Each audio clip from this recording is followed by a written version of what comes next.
order, Pisces. This is your reading for the, really we're doing it because of the big eclipse, the solar eclipse, which we don't see down here in Aotearoa. But North America, yep, I think maybe parts of I don't know, west of Ireland or something. I'm not too sure, but anyway, we'll do this reading, Pisces. Get some cards out for you. I'm trying to make them shorter, which is not always, easy, but we persevere. It's just one of those things, right? So we'll just get one more card. Go through and clarify as always. Take what resonates, leave what doesn't, and check out any other titles that stand out, or if you know your ascendant and moon signs, check those out too. We have a rock, mineral and crystal card that I'll pull up at the end. I don't know what that is. It's face down. Actually, all of these are face down. We'll just pull one more there and let us have a look. Hope everyone is well out there in the world. We come out, we're coming out, we're all out, right? And we end on a high note. We'll sort of start on a high note in some ways. For some of you Pisces, I'll be more specific in a minute. There may have been or is currently one thing that you've just been trying to overcome or understand or break through.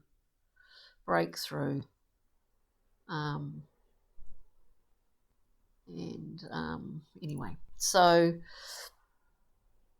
we start out here with the 10 of discs. We're talking about being surrounded by all those wonderful tangible things that we see as wealth in our world: people, resources, family, and family of origin, family, inheritance, or what we inherit, and family patterning. All of that stuff exists in this 10 of discs. It's the base from really where we come from, and as a 10, clearly we see it quite clearly because it's sort of, it's Malkut. It's the fruit on that tree of life. It's gone, it's done its thing, and here it is out here in the world. It is the fruit. We then have what seems to be like a home, the concept of home, your place, your space, where you belong, a kind of homecoming of sorts. I do see it as moving through these cards here, and we as I said, we always go through and clarify. It's almost as if you are making, I don't know how to explain it, but kind of making incremental steps it's like adjusting to a new atmosphere. You know what I mean? Like adjusting to different levels of oxygen or something. It's quite unusual.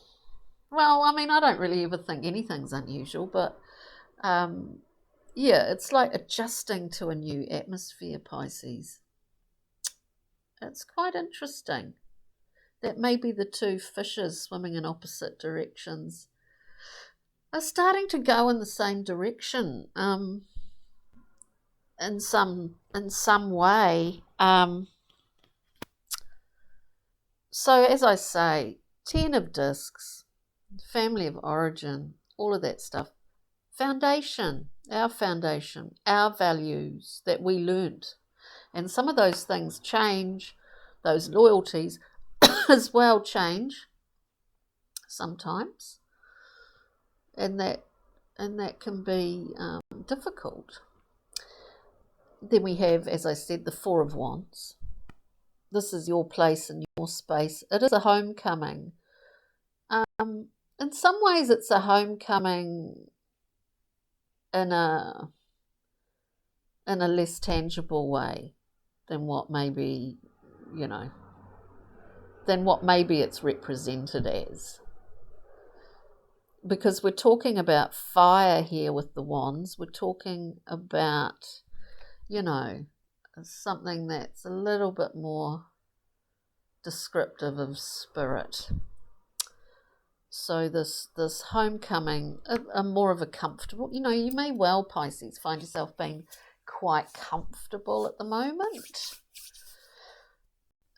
Within yourself, just feeling quite balanced and comfortable with where you are at. We then have the eights. Eights are all about the mind. Eight of Swords. That's why I mentioned that there's an obstacle here, because the Eight of Swords, as you can see, is a position that we find ourselves sometimes where we feel bound by something, but there's nothing actually behind the scenes here. There's nothing holding us in this place. It's our mind sword. It's our self-limitations that take over, and the excuses that support those limitations. And we all find ourselves in that many times over in life. So that I see as a obstruction of sorts that may just take time to dissolve a bit.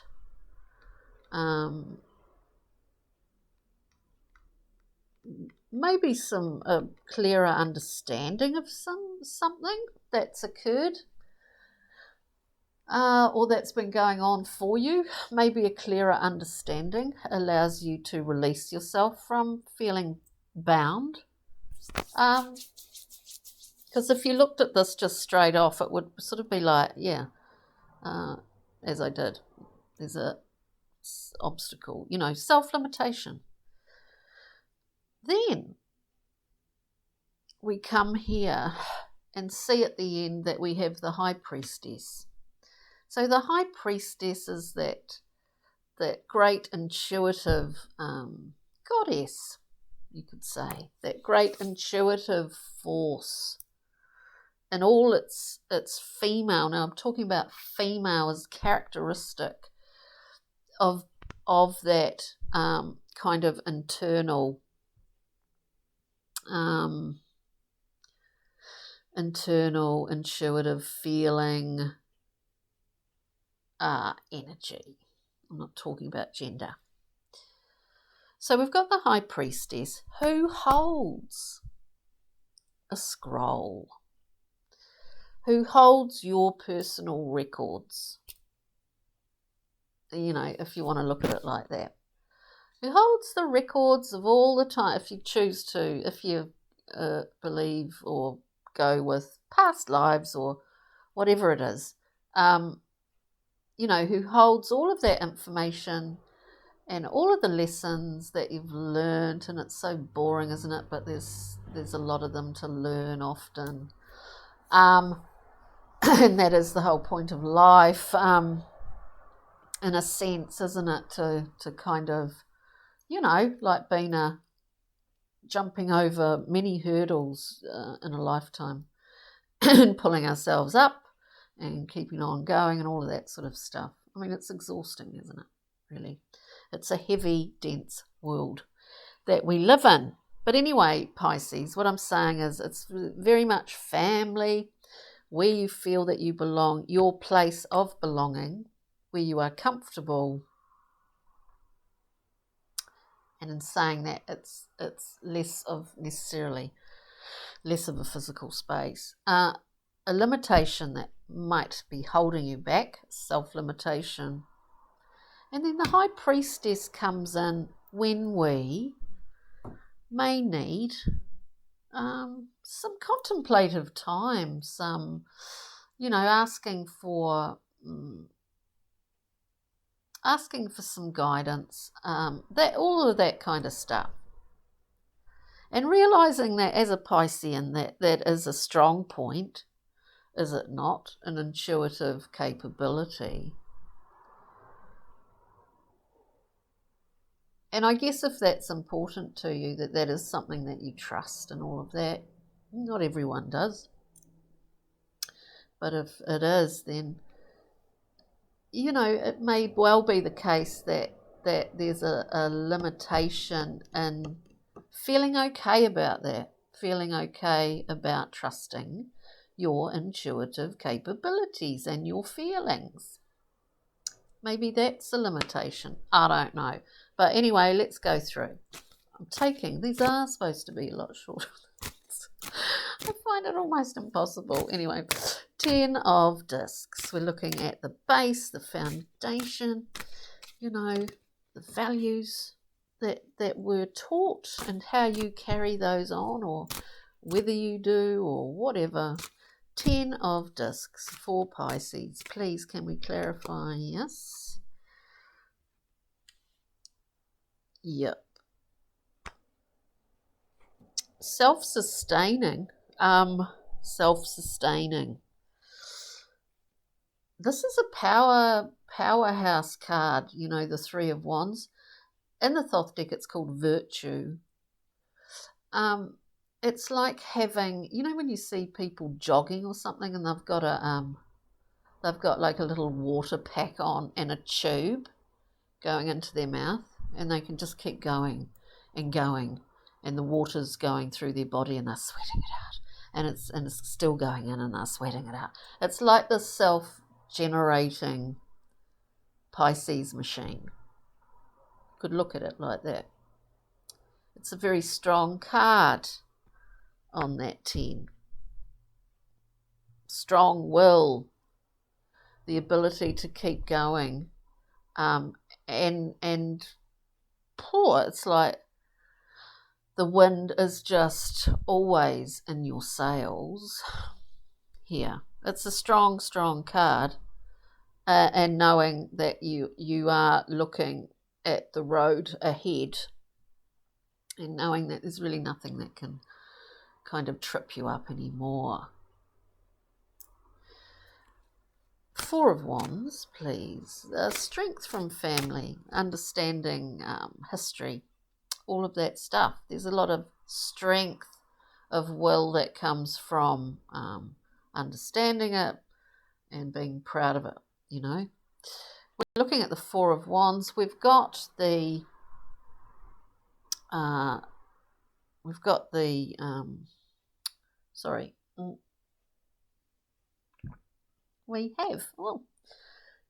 the Prince of Discs, 4 of Wands.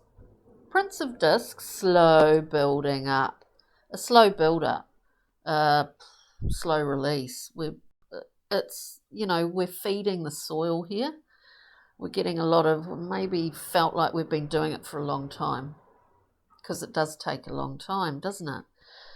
This Prince of Discs is very solid and reliable in terms of maintaining that quality of soil so that things can grow from it, There's a reliability about it, and a great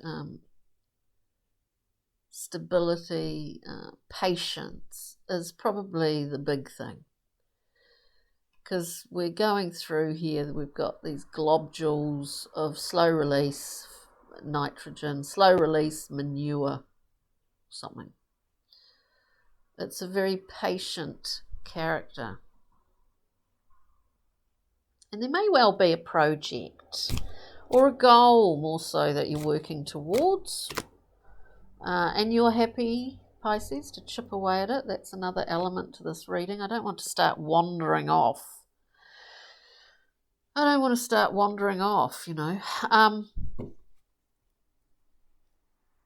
getting a bit late in the day. You know, this patience, reliability, all of that good stuff. We also have the Five of Discs coming out, which is, when you see, I love this card. It's like a whole lot of clock mechanisms or something working together, isn't it? It is called Worry in the Thoth deck because we all worry about stuff. But the Five of Discs is that, if in the traditional sense, you'll see people not going into a warm place, or they want huddling outside, because it's a card of lack. It's a card of kind of not really wanting to receive as such.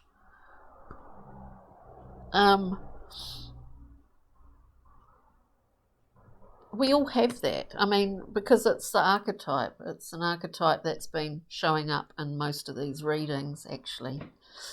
The archetype that we all have as humans, the kind of, nothing's enough, I'm left out in the cold, I feel sorry for myself. I mean, we all do sometimes, It is an archetype, that victim archetype. It's quite an interesting reading. I just tend to be slowing up a bit, which I don't like. Eight of Swords. Let's keep going. Eight of Swords. We have a choice. This limitation. I'm just going to keep going to the High Priestess. The High Priestess as a guide. And what a reliable guide she is too. Sorry, Pisces, I've got sinus problem.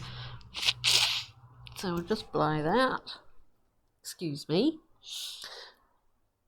So we've had, we've got this really solid, we've got a great strength of will, Pisces. We come in here. A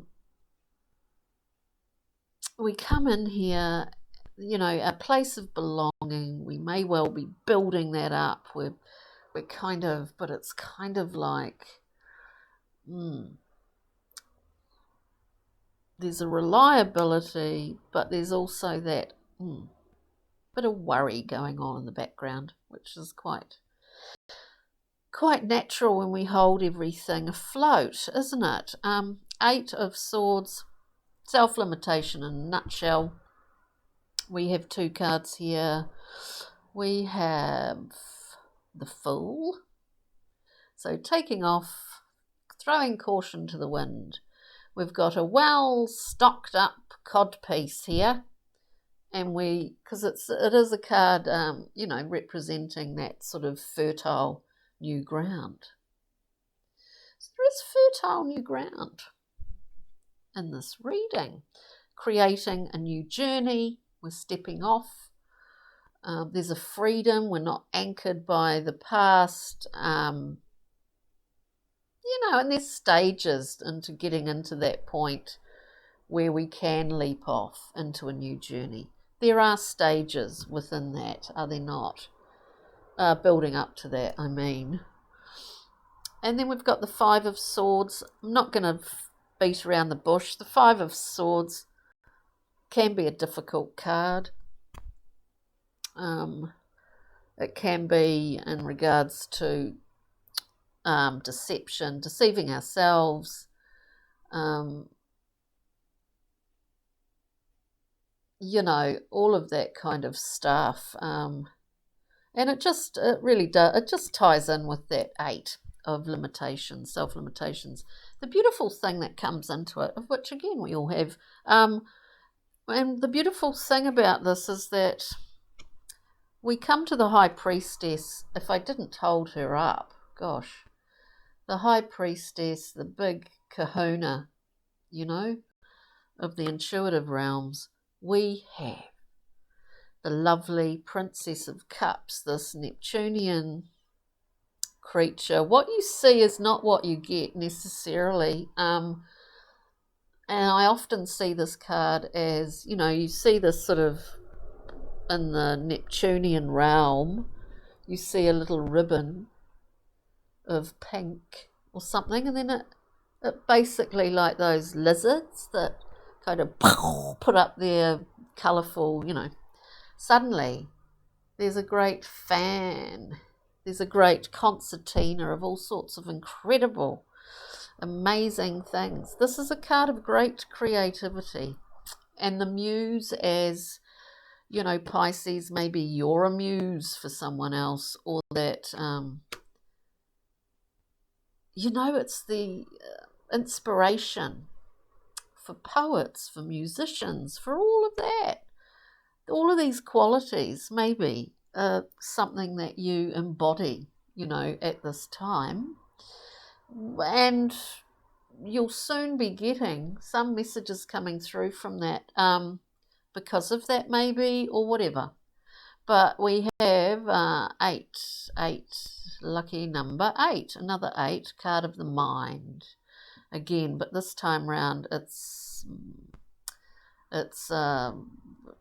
air and fire combo. So you've got 8 of Wands, called swiftness. It's about electrical charges. It's about immediate communication, immediacy in communication, and messages coming through that have a level of import for you. So it's really, really good. So interesting, Pisces. We'll get a little Brian Froud Fairy Oracle card just as an overview for Pisces, please. Yeah, it's interesting. This is great because we have, bear with me, Luminous Doom. It's not Luminous Doom and Iris of the Rainbows. Now, Iris of the Rainbows was, handmaiden, if you want to still call it that, handmaiden to the gods. So she can move in a lot of different realms, backwards and forwards, all the rest of it, and clarify things. We're talking about making things clear. The mists part, and we can see what the savannah looks like. Luminous Doom, I feel always is a wonderful card because it's sort of about being in a period where we are kind of, like I was saying, adjusting to a new atmosphere. That we're sort of absorbing this new atmosphere and it's passing through us. And this time, whether we're moving through this period of time in our life, we're moving through it, but it is also moving through us, right? And so we're burping things up. We're kind of getting rid of a bit of maybe indigestion or something, but we're burping it up like a baby burps, after it's had its milk. We're burping it up. It's just an adjustment process, and it's necessary. I really love that card. And then, after we've done our thing and it's done us and it's passed through us and we've passed through it, then we get to see some clarity, some movement in the clouds. And what? Parting the clouds. And what do we got? Well, this is a good stone for protection and for lightness and all of that good stuff. Black tourmaline. Here we go. We're looking at protection, anxiety relief, aura cleansing, and self-belief. It's a great stone. And for bringing in the light. Great stone. On that note, Pisces, thanks for joining me. I do appreciate it. And have a good week. Take care. We'll see you again soon. Bye.